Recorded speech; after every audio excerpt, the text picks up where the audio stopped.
Good morning, teacher and classmates. This is my video about lesson planning, chapters 1 and 2.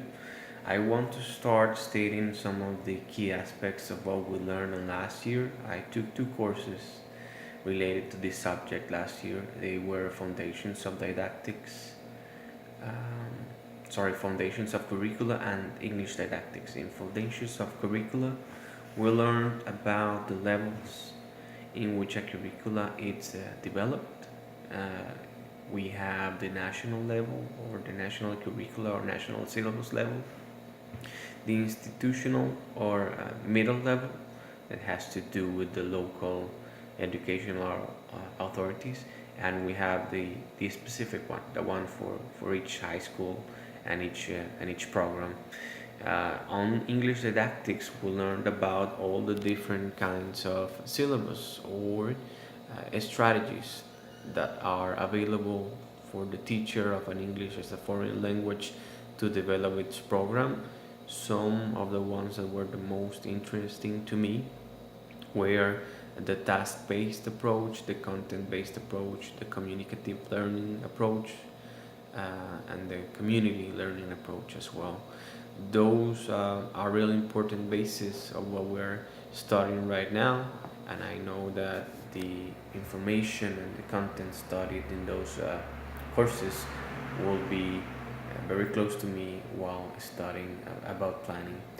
Regarding the chapters, it was really important to see the contents of a lesson, the fact that it has objectives, that it has the methods to attain them, to evaluate them, the principles of the lesson plan, that it has to be with a variety, it has to be flexible, it has to be coherent. It was really important to know also the benefits of planning for the teacher and for the students. For the teacher, it has the benefit of allowing the teacher to choose the best resources, to organize the content, and for the students, it will help them be able to acquire and develop their potential, knowing how are they going to be evaluated. Those were some of the main aspects.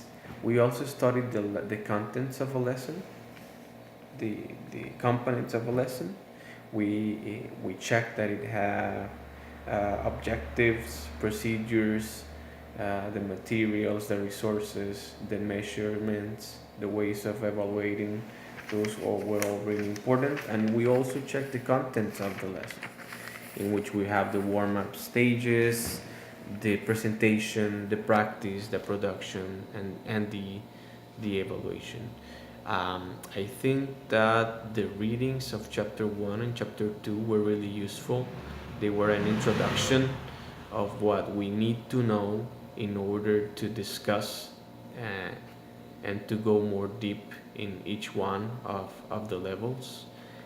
The templates, for example, the template to plan the lesson it's very useful. I think it's something that will last for all our lives as teachers.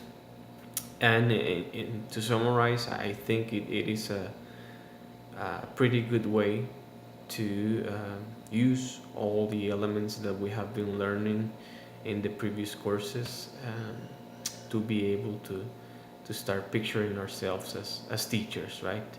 And to begin this practical learning that it's really necessary. Now I want to finish with the question that was required from us. My question is about a subject that I didn't see much developed on the reading. I suppose it's because we are going to see more about that on the future lessons. And my question is the following. I'm going to read it. What are the main existing ways that allow us to measure the objectives, accomplishments of every lesson? This is a question about the evaluation methods or ways that we have right now in English, and I want to hear and know more about that in the future lessons. Thank you and have a great day.